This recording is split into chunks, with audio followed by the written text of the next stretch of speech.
جنگ احد میں جو مشکل ترین مرحلہ مسلمانوں کو دیکھنا پڑا وہ تھا کہ جس میں ایک وقت میں ان کے اوپر کئی طرح کی مصیبتیں آ گئیں۔ ایک تو حضرت خالد بن ولید رضی اللہ تعالیٰ عنہ نے پیچھے سے حملہ کیا، دوسرا یہ تھا کہ آگے سے جو بھاگ رہے تھے وہ دوبارہ اکٹھے ہو کے آ گئے۔ مسلمانوں کو ان حالات میں اس طرح کی پریشان کن حالات بنے کہ کیسے ڈیفینڈ کرنا ہے، اٹیک کرنا ہے یا بچاؤ کرنا ہے، اس میں پریشانی پیدا ہوگی۔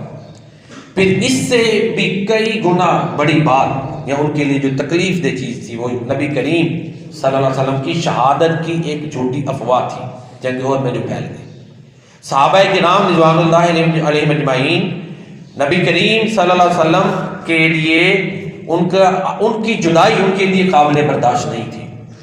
بڑے واقعات ملتے ہیں، جب نبی کریم صلی اللہ علیہ وسلم رحلت فرما گئے تو حضرت عمر فاروق رضی اللہ تعالیٰ عنہ نے پتہ نا تلوار تان لی تھی کہ کوئی یہ نہ کہے کہ آپ جو ہے نا وفات پا گئے۔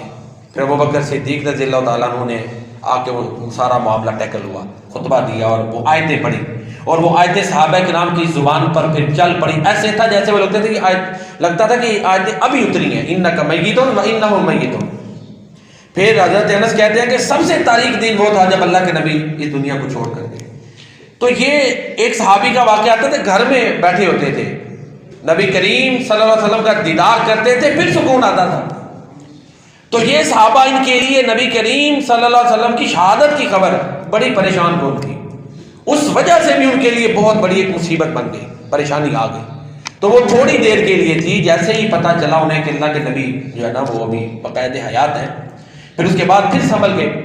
تو بہرحال اس چھوٹے سے ایک مرحلے کے لیے اس کو شکست کہہ دینا یا صحابہ کرام کے اوپر تنقید کرنا یہ درست نہیں، یہ پچھلے خطبہ جمعہ میں تفصیل سے بیان ہوا۔ اب دیکھیں سورہ آل عمران میں اللہ تعالیٰ نے کئی رکوعات پر مشتمل جنگ احد کا ذکر کیا ہے۔ سٹارٹ کہہ لیں، سٹارٹ جو ہے نا ان میں اس کا جہاں یہ بیان ہے، سٹارٹ یہ واطیعوا اللہ والرسول لعلکم ترحمون، اللہ اور رسول کی اطاعت کرو تاکہ تمہارے اوپر رحم ہو۔ اطاعت رسول سکھائی گئی ہے۔ جنگ احد میں بھی یہی ہوا تھا نا کہ غلط فہمی سے کچھ صحابہ نے اللہ کے نبی صلی اللہ علیہ وسلم کی بات کو کہہ لیں کہ اور طرح سے سمجھا اور وہ درا خالی ہوئی، اطاعت رسول میں کمی آئی نا، اس لیے مصیبت کا سامنا کرنا پڑا۔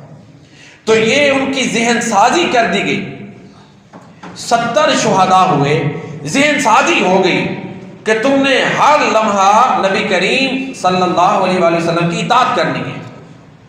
تو یہ ایک سبق، پھر یہ آگے دیکھیں، اس سے جو آگے جنگ احد میں ہی ہے، پھر ذہن سازی کی گئی۔ ایک تو یہ چیز سکھائی گئی کہ تمہاری کامیابی دنیاوی اخروی ہر طرح کی وہ نبی کریم صلی اللہ علیہ وسلم کی اطاعت میں مضمر ہے، فرما برداری میں مضمر ہے۔ یہ پہلا سبق ہے جو جنگ احد میں صحابہ کرام کو سکھایا گیا، کیونکہ اس کے بعد بڑی جنگیں تھیں، اس کے بعد اسلام کو پوری دنیا میں پھیلانا تھا، سب سے بڑا کاز تھا، اس کے لیے تیار کیا گیا۔ پھر دوسرا جو حکم یا دوسری جو بات ان کے ذہن میں ڈال دی گئی وہ یہ تھی، وَلَا تَهِنُوا وَلَا تَحْزَنُوا أَنْتُمُ الْأَعْلَوْنَ إِن كُنتُم مُؤْمِنِينَ، اگر تم پکے مومن ہو نا تو پھر تم غالب آؤ گے، سستی نہ دکھاؤ، غمگین نہ ہو۔ یعنی سبق دے دیا کہ تم نے ایمان کے ساتھ چمٹے رہنا ہے، ایمان پہ پکے رہنا ہے، اللہ پہ یقین تمہارا ڈاما ڈول نہیں ہونا چاہیے۔ 70 شہید ہو گئے ہیں تو اب یقین ڈاما ڈول نہیں ہونا چاہیے، اس میں کمی نہیں آنی چاہیے، اللہ پہ توکل بھروسہ۔ یہاں ایمان کا معنی یہی ہے نا، اللہ کے اوپر یقین، توکل، بھروسہ، اعتقاد، یہ تمہارا پختہ رہے۔ یہ جو ہے نا یہ دوسرا سبق، اور ساتھ ہی کہا کوئی نہیں، یعنی اشارے میں یہ کہا کہ یہ شہید ہوئے لیکن تم غالب آ جاؤ گے، تم نے اپنا یقین پکا رکھنا، تم نے اعتقاد اپنا پکا رکھنا۔ تیسری چیز کمپیئر کر کے سمجھایا کہ ان کے بھی جنگ بدر میں 70 مارے گئے تھے کفار کے، تمہارے 70 شہید ہوئے، تو یہ اللہ دنوں کو پھیرتے ہیں۔ وَتِلْكَ الْأَيَّامُ نُدَاوِلُهَا بَيْنَ النَّاسِ، جو بندہ مشکل حالات پہ قابو پا کے آگے نہیں نہ بڑھتا، جو ہمیشہ جس کو سازگار حالات ملتے ہیں وہ اس کی صلاحیتیں اتنی نہیں نکھرتی جتنی اس بندے کی صلاحیتیں نکھرتی ہیں جو مشکل حالات سے گزر کے آتا ہے۔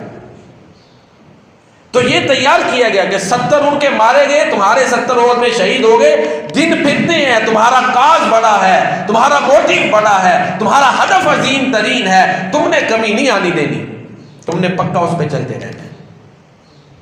تو یہ تیاری کی گئی. پھر ساتھ ہی اللہ اکبر پھر حوصلہ افزائی بھی آگے کہ یہ جو شہید ہو گئے ہیں، ظاہر ہے وہ حضرت عمر فاروق رضی اللہ تعالیٰ عنہ نے جس طرح کے پچھلے خطبہ میں جمعہ میں گزر چکا کہ ابو سفیان نے جب کہا نا تمہارے بھی 70 تو ہمارے بھی 70 مارے گئے، تو عمر فاروق رضی اللہ تعالیٰ نے کہا کہ معاملہ برابر نہیں، تمہارے 70 تو جہنم میں گئے ہیں، ہمارے جنتی ہیں. تو یہ چیز سورہ احد میں یعنی سورہ آل عمران میں جہاں قرآن کریم نے معذرت سورہ آل عمران میں جہاں قرآن کریم نے جنگ احد کا ذکر کیا ہے، وہاں پہ درمیان میں آیا وَلَا تَحْسَبَنَّ الَّذِينَ قُتِلُوا فِي سَبِيلِ اللَّهِ أَمْوَاتًا، اس کے درمیان میں آئی کہ جو اللہ کی راہ میں قتل ہو جائے انہیں تم مردہ مت سمجھو، بل احیاء عند ربهم یرزقون، بلکہ وہ اپنے رب کے ہاں زندہ ہیں، ان کو رزق دیا جاتا ہے. تو یہاں پہ بیان کیا کہ شہید زندہ ہے. فرحین بما آتاہم اللہ من فضل، جو اللہ نے اپنے فضل سے ان کو دیا اس پر وہ خوش ہیں. وَيَسْتَبْشِرُونَ بِنِعْمَةٍ مِّنَ اللَّهِ وَفَضْلٍ وَأَنَّ اللَّهَ لَا يُضِيعُ أَجْرَ الْمُؤْمِنِينَ، تو جو اللہ نے اپنے فضل سے نعمت سے ان کو دیا اس سے وہ خوش ہے، اور اللہ ایمانداروں کا اجر ضائع نہیں کرتا. تو یہ جنگ احد میں تیار کیا گیا کہ تم فاتح غازی ہو تو پھر بھی کامیاب ہو، شہید ہو تو پھر بھی کامیاب ہو، ابدی زندگی مل جائے.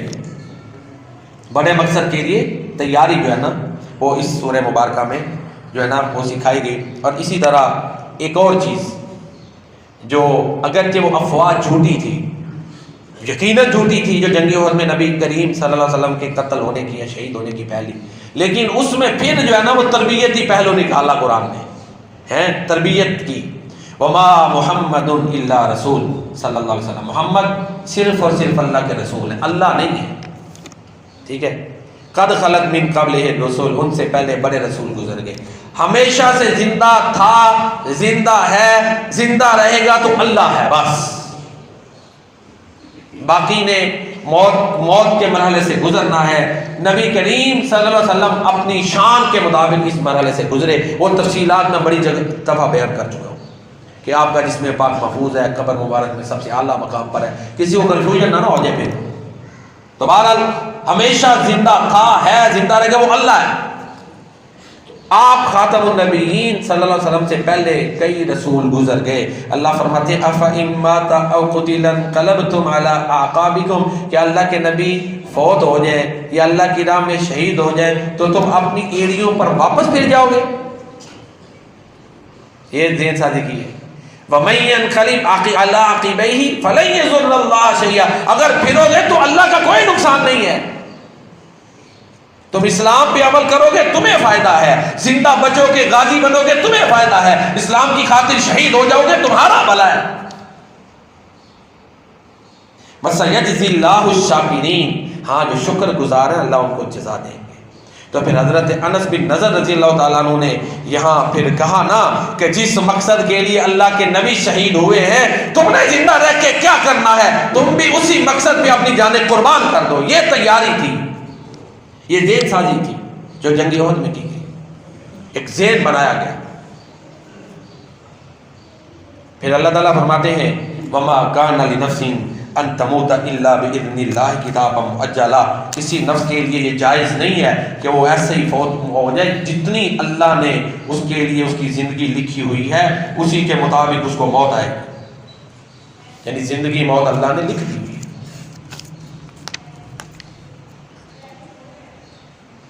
پھر اس کے بعد اللہ تعالیٰ مزید فرماتے ہیں وَكَأَيٍّ مِّن نَبِيٍّ قَاتَلَ مَعَهُ رِبِّيُّونَ كَثِيرٌ، بہت سے انبیاء گزر چکے، ان کے ساتھ رب والوں نے مل کے جہاد کیے، انہیں بھی تکلیفیں آئیں، وہ بھی شہید ہوئے، وہ بھی زخمی ہوئے، لیکن وَمَا ضَعُفُوا وَمَا اسْتَكَانُوا، نہ وہ کمزور ہوئے نہ انہوں نے کمزوری دکھائی. ماضی کی مثالیں دی ہیں، سمجھایا ہے، تیار کیا گیا ہے نا کہ جس کی جتنی زندگی ہے اتنی ہی اس کو ملنی ہے، موت اٹل ہے، اپنے وقت پہ آنی ہے. پھر ماضی کی جو ایماندار قومیں تھیں، ایماندار لوگ تھے، ان کا اللہ تعالیٰ نے ذکر کیا اور فرمایا کہ وہ بھی تکلیفوں سے دوچار ہوئے، وہ بھی زخمی ہوئے، شہید ہوئے، انہوں نے قربانیاں دی، جان کی، مال کی، سب کچھ قربان کیا، لیکن وما ضعفوا وما استکانوا، نہ وہ کمزور ہوئے نہ انہوں نے تھکن کا اظہار کیا. پھر اللہ فرماتے ہیں واللہ یحب الصابرین، تو جس پر اللہ کی راہ میں تکلیفیں آئیں، جو ڈٹا رہے، کمزوری نہ دکھائے، تو ایسے صبر کرنے والوں کے ساتھ اللہ تعالیٰ محبت کرتے ہیں۔ اور پھر وہ کوئی احسان نہیں جتاتے، قربانیاں دینے والے احسان نہیں جتاتے۔ آگے ان کا ذکر ہے، اللہ فرماتا ہے وَمَا كَانَ قَوْلُهُمْ إِلَّا أَنْ قَالُوا رَبَّنَا اغْفِرْ لَنَا ذُنُوبَنَا وَإِسْرَافَنَا فِي أَمْرِنَا وَثَبِّتْ أَقْدَامَنَا وَانصُرْنَا عَلَى الْقَوْمِ الْكَافِرِينَ۔ بلکہ ان کی تو یہ دعا ہوتی ہے کہ اے ہمارے رب، ہمارے لیے ہمارے گناہوں کو بخش دے، ہمارے معاملات میں جو ہم نے زیادتیاں کی ہیں وہ بھی بخش دے، ہمیں ثابت قدم رکھ اور کافروں کے خلاف ہماری مدد فرما۔ تو یہ اللہ فرماتے ہیں ماضی میں جو ایماندار تھے ان کا طرز عمل یہ رہا ہے، تمہارا بھی اے مسلمانوں طرز عمل یہی رہنا چاہیے۔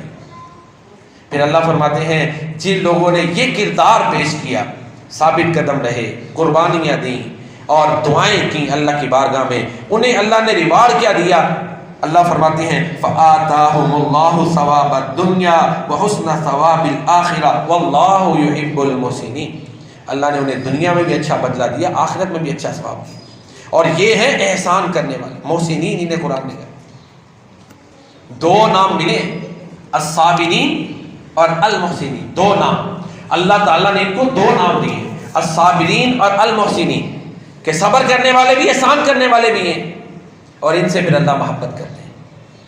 اللہ اکبر۔ تو یہ جنگ احد کے حوالے سے یہ موضوع یہ چل رہا ہے کہ جنگ احد میں اللہ تعالیٰ نے مسلمانوں کی تربیت کی ہے، قرآن کریم میں اطاعت سکھائی گئی، اطاعت کرو گے تو دنیا و آخرت میں کامیاب ہو، اللہ پہ پکا یقین توکل اعتقاد رکھو گے تو پھر تم ہی غالب آؤ گے، کمزوری نہیں دکھانی۔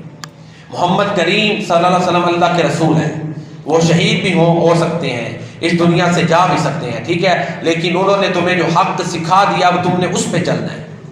اگر وہ چلے بھی جائیں تو تم نے اس کو چھوڑنا نہیں، چلو گے حق کے مطابق تو تمہارا بھلا ہے، نہیں چلو گے تو تمہارا نقصان ہے، اللہ پہ کوئی احسان نہیں، ٹھیک ہے۔ ساتھ ہی پھر اللہ تعالیٰ نے ماضی کی کہ انبیاء شہید ہوئے، رب والے شہید ہوئے، نہ انہوں نے کمزوریاں دکھائیں، نہ انہوں نے جو ہے نا ہمت ہاری، وہ ڈٹے رہے۔ جب انہوں نے صبر کا مظاہرہ کیا تو اللہ ان سے جو صبر کا مظاہرہ کرتے ہیں محبت کرنے والے۔ یہ ابھی تک جو گفتگو ہوئی یہ اس کا تقریباً خلاصہ ہے جو میں نے آپ کے سامنے رکھا۔ اسی طرح سورہ جو ہے یہ آل عمران، اس میں تربیتی پہلو ایک یہ ہے جو جنگ احد کے حوالے سے مسلمانوں کو سکھایا گیا، وہ یہ ہے کہ الذین استجابوا للہ والرسول من بعد ما اصابهم القرح للذین احسنوا منهم واتقوا اجر عظیم۔ جن لوگوں نے اللہ کی اور رسول صلی اللہ علیہ وسلم کی اطاعت کی، ان کا کہنا مانا، زخم پہنچنے کے بعد، یہ اب جنگ کے بعد کے حالات ہیں کہ اطاعت، شروع میں اطاعت رسول کی اہمیت بتائی گئی آل عمران میں جہاں جنگ احد کا ذکر ہے، اب جہاں اختتامی آیات ہیں وہاں پر اطاعت رسول کے فائدے بتائے گئے، اور پریکٹیکلی جو ایک واقعہ جنگ احد میں پیش ہے اس کو مثال بنایا گیا۔ تو اللہ تعالیٰ فرماتے ہیں من بعد ما اصابهم القرح للذین احسنوا منهم واتقوا اجر عظیم، جو زخمی ہو گئے، زخموں سے چور چور ہونے کے باوجود جب انہیں اللہ اور اللہ کے رسول نے بلایا تو وہ پھر لبیک کہتے ہوئے آ گئے، ان کے لیے اجر عظیم ہے، ان کو اللہ نے اجر عظیم عطا کیا۔ الذین قال لهم الناس ان الناس قد جمعوا لكم، ان کو لوگ کہتے تھے، ڈراتے تھے کہ بھائی وہ تو بڑی طاقت وہاں پہ اکٹھی کر رہے ہیں۔ ہمراہ الاسد پہ جب جنگ احد ختم ہوئی نا، یعنی ایسے بغیر فیصلے کے ختم ہو گئی، کفار نے کہا چلو پھر ان کا کام تمام کریں گے، چل پڑے۔ آگے جب گئے نا ہمراہ الاسد تک، ایک جگہ کا نام ہے جو مدینہ سے دور ہے مکہ کی طرف، تو پھر ان میں سے کچھ لوگوں نے کہا کہ ہم سے غلطی ہو گئی ہے، وہ بڑے زخمی ہو چکے ہیں، اب ہمیں چاہیے تھا کہ کام تمام کر کے جاتے ہیں۔ یہ ایک نیا موٹیو پھر آیا، انہوں نے چنانچہ ہمراہ الاسد پہ جو ہے نا اکٹھ کیا اور اسی بارے میں سوچ بچار شروع ہو گئی۔ اب یہ جو ان کی سوچ بچار تھی یہ مسلمانوں تک بھی پہنچ گئی کہ جی وہ دوبارہ وہاں پہ رستے میں تیاری کر رہے ہیں، پھر انہوں نے حملہ کرنا ہے، تو لوگ ان کو ڈرا رہے تھے۔ اچھا یہ حالات تھے، ادھر اللہ کے پیارے نبی صلی اللہ علیہ وسلم نے حکم دے دیا ان زخمیوں کو کہ چلو بھائی ہم نے اب ان کے تعاقب میں نکلنا ہے۔ صحابہ کرام زخموں سے چور، اگر کوئی چل نہیں سکتا تھا نا تو اس نے دوسرے صحابی کا سہارا لیا کہ نبی کریم صلی اللہ علیہ وسلم کا حکم ہے، حالانکہ گھر میں شہداء پڑے ہوئے تھے کہ وہ 70 شہید تھے، ایک پریشانی، بڑے زخمی تھے، مدینہ میں ایک جو ہے نا وہ ایک بہت بڑا سوگ کا عالم تھا. چھوٹی سی آبادی تھی، کوئی بہت بڑی آبادی تو نہیں تھی. 70 شہید ہو چکے تھے، ایک زخموں سے چور چور تھے، اور شہداء کے اجسام پاک گھروں میں پڑے ہوئے تھے. ان حالات میں اللہ کے نبی نے کہا کہ چلو دوبارہ ان کے پیچھے جانا ہے. اب صحابہ کرام نے سستی نہیں دکھائی، لوگوں نے ڈرایا. قرآن اللہ نے بنا دیا الذین قال لهم الناس ان الناس قد جمعوا لكم فاخشوهم. لوگوں نے کہا کہ وہ تو بڑی طاقت اکٹھی کر رہے ہیں، زیادہ نقصان پہنچائیں گے، نہ ان کے پیچھے جاؤ. تو اللہ فرماتے ہیں اللہ نے ان کو ایمان میں اور بڑھا دیا، اور انہوں نے کیا کہا؟ حسبنا اللہ ونعم الوکیل. انہوں نے یہ نہیں کہا کہ ہم ان کو دیکھ لیتے ہیں، انہوں نے کہا ہمیں اللہ کافی اور اچھا کارساز. یہ ہے توکل. جملے کر سکتے تھے نا، کہہ سکتے تھے کہ ہم ان کو اب بدر پھر یاد کروائیں گے، ایسے جملے آ سکتے تھے نا. لیکن انہوں نے ایسے جملے نہیں صحابہ کرام نے کہے. کیا کہا؟ جب لوگوں نے ڈرایا نا، اللہ کے پیارے نبی صلی اللہ علیہ وسلم کے حکم کے مطابق صحابہ کرام جب نکل پڑے، لوگ ڈرا رہے تھے کہ اب انہوں نے تمہیں نہیں چھوڑنا، تو انہوں نے کوئی ایسا جملہ نہیں کہا، بلکہ صرف یہ جملہ جو دہراتے رہے حسبنا اللہ ونعم الوکیل. اور اللہ فرماتے ہیں فانقلبوا بنعمت من اللہ وفضل. یہ وہ لوگ ہیں جنہیں اللہ کی نعمت بھی مل گئی، اللہ کا فضل بھی مل گیا. لم یمسسہم سوء واتبعوا رضوان اللہ واللہ ذو فضل عظیم. نعمت مل گیا، فضل مل گیا. پھر اللہ نے انہیں کہا اللہ بڑے فضل والا ہے، ان کو سنایا گیا نا. پھر لم یمسسہم سوء، لڑائی بھی نہیں ہوئی، کوئی تکلیف نہیں آئی. کفار نے، جب کفار کو پتا چلا کہ وہ تو ہمارے پیچھے مسلمان آ رہے ہیں، وہ ڈر گئے. اللہ خوف ڈالتا ہے نا، وہ ڈر کے چلے گئے جی پھر آئیں گے. لہذا جو دوبارہ حملہ کرنے کی وہ سوچ رہے تھے نہ کر پائے. تو لڑائی کے بغیر ہی اللہ نے مسلمانوں کی دھاک ان کے دلوں میں بٹھا دی. اور اللہ فرماتے ہیں واتبعوا رضوان اللہ. یہ اللہ کے نبی کا جو حکم تھا یہ اللہ کی رضا کے مطابق تھا. تو جن لوگوں نے محمد کریم کی اتباع کی انہوں نے اللہ کی رضا کی اتباع کی. 5 انعامات اللہ نے عطا کیے اطاعت رسول کے اوپر، 5 انعامات. بلکہ اگر پچھلا دیکھا جائے تو ان کے لیے اللہ نے فرمایا احسن الحسنہ، 7 انعام بنتے ہیں. ایک ان کو اچھا انجام ملا، اللہ نے ان کو ایمان میں بڑھا دیا، یہ 2 انعام ہو گئے. اللہ کے فضل کے ساتھ لوٹے، 3 اللہ کی نعمت کے ساتھ لوٹے. 4تھا انعام لم یمسسہم سوء، انہیں کوئی تکلیف نہیں. 5واں انعام، 6واں انعام واتبعوا رضوان اللہ، اللہ ان سے راضی ہو گیا. 7واں انعام واللہ ذو فضل عظیم، اللہ ان پہ بڑے فضل والا ہے. تو یہ 7 انعام ملے اللہ کے پیارے نبی صلی اللہ علیہ وسلم کی اطاعت کرنے کے. تو ان کو یہ تعلیمات دی گئی. تو جنگ احد ایک بہت بڑی جنگ تھی، تربیت کے حوالے سے، تعلیم کے حوالے سے، آئندہ ایک بڑے مقصد کے لیے صحابہ کرام کو تیار کرنے کے حوالے سے. اور پھر اس کے ساتھ ساتھ اللہ تعالیٰ نے وہ جو کفار کی خوشحالی ہے اس کے بارے میں بھی مسلمانوں کی ذہن سازی کی. وَلَا يَحْسَبَنَّ الَّذِينَ كَفَرُوا أَنَّمَا نُمْلِي لَهُمْ خَيْرٌ لِأَنفُسِهِمْ إِنَّمَا نُمْلِي لَهُمْ لِيَزْدَادُوا إِثْمًا وَلَهُمْ عَذَابٌ مُهِينٌ. یہ نہ دیکھو کہ یہ کافر بڑے خوشحال ہیں اور ان کو کوئی نہیں، ہم تو ان کو پکڑیں گے اور یہ مہلت ہم نے ان کو دی ہوئی ہے تاکہ ان کی جب ہم پکڑ کریں تو ان کے پاس کوئی عذر نہ رہے. یہ بھی ذہن سازی کر دی کہ ان کی خوشحالی ہے، اگر وسائل ان کے پاس ہیں تو تم نے اللہ پہ یقین رکھنا ہے، تم نے اللہ پہ توکل رکھنا ہے. آپ دیکھیں نا جو موجودہ حالات بنتے ہیں، ہمارے ایمان کیا ڈاما ڈول نہیں ہوتے. یہ پچھلے دنوں جب کورونا آیا ہوا تھا تو کیا سوچیں بدل نہیں رہی تھی؟ اب بھی ہمارے سوچیں بدل نہیں جاتی دنیا کے پیچھے. اور تو اور چھوڑیں، ہم تجارت میں ہم سمجھتے ہیں قرآن کے اوپر عمل ہی نہیں ہو سکتا.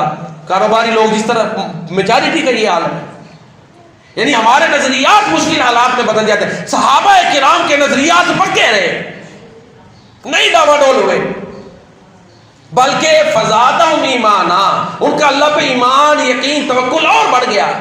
آزمائشوں سے گزرے، قربانیاں دیں.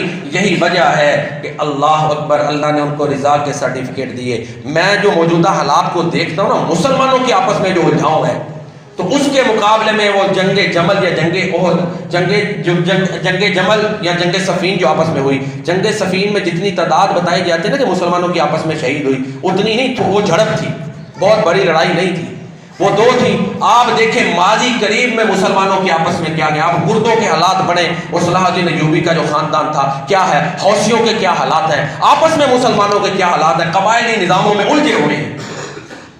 یہ 2016 میں یہ ایران نے جو شام پہ رشیا کے ساتھ کیا، لاکھوں لوگ ابھی بھی بیکار ہیں. ہمارے آپس میں بڑے تضادات ہیں. لیکن پھر بھی آخر میں میسج یہی دوں گا کہ ہمیں ساری چیزوں کو، گلوں شکووں کو سمیٹتے ہوئے پھر آگے بڑھنا چاہیے، پھر مل کر، کیونکہ رستہ یہی ہے۔ اگرچہ کوئی جیسے اپنے سوچ عقیدے سے اللہ کے نبی کو مانتا ہے، مانتا تو ہے نا، اس سے بہتر ہے جو نہیں مانتا۔ ہو سکتا ہے میری سوچ کے مطابق وہ اور طرح مان رہا ہے، آپ کی سوچ کے مطابق اور طرح، لیکن ماننے والا تو ہے نا، وہ اللہ کے نبی کو رسول تو مانتا ہے، بس اس پہ اکٹھے رہیں۔ وہ قرآن کو اللہ کا کلام تو مان رہا ہے نا، محمد کریم کو اللہ کا رسول تو مان رہا ہے نا، اس کی سوچ جیسی بھی ہے، جب تک ہم یہ چیزیں، یہ شیلے شکوے بھلا کے اکٹھ لے کے آگے نہیں نہ چلیں گے، ہماری طاقت نہیں ہو سکتی۔ ابھی بھی کوئی کسی دھڑے میں اس کا سپاہی بنا ہوا ہے، کوئی مسلمان ملک، کوئی کسی دوسرے دھڑے کا بنا ہوا ہے، اپنی آواز اس طرح نہیں ہے۔ تو بہرحال جنگ احد کو نیگیٹو لینا، یا اس میں سے ایک ہی چیز جس صحابہ بھاگ گئے تھے اسی کو اچھالنا، یہ غلط ہے۔ وہ تھوڑی دیر کے لیے، میں نے عرض کی ہے نا، صرف چیز ذہن میں رکھیں، جب صحابہ کرام کو اللہ کے نبی کی شہادت کی خبر جھوٹی افواہ مل گئی تھی، تو اس کے بعد صحابہ کرام پہ کیا گزرنی تھی، کیا گزرنی تھی؟ وہ اب عمر فاروق جیسا مضبوط اعصاب والا بندہ، جب اللہ کے نبی اس دنیا سے تشریف لے گئے، اللہ تعالیٰ کے پاس چلے گئے، رفیق اعلیٰ کے پاس تشریف لے گئے، تلوار لے کے کھڑے ہو گئے تھے، کیا حالات تھے۔ تو جنگ احد میں وہ جو دشمنوں کا حملہ تھا، اس سے کئی گنا بڑی تکلیف مسلمانوں کے لیے جھوٹی خبر تھی کہ اللہ کے نبی شہید ہو گئے۔ اس میں ظاہر ہے پھر پریشانی میں تھوڑی دیر کے لیے پھر سنبھل گئے، تھوڑی دیر کے لیے تھی، اس کے بعد پھر انہوں نے، جیسے میں نے ابھی کہا کہ ہمراہ الاسد تک پیچھے گئے، 7 انعام اللہ نے دیے۔ تو جنگ احد میں اللہ تعالیٰ نے مسلمانوں کی تربیت کی ہے، اور میسج یہ دیا ہے کہ پریشانیوں کے باوجود پھر اطاعت رسول پہ اکٹھے ہوں، اور اللہ کے نبی کی اطاعت پہ اکٹھے ہو کے پھر آگے بڑھیں۔ انشاءاللہ اللہ دنیا میں بھی کامیابیاں دیں گے اور آخرت میں بھی۔ جو میں نے بیان کیا آپ نے سنا، اللہ تعالیٰ اپنی بارگاہ میں قبول فرمائے۔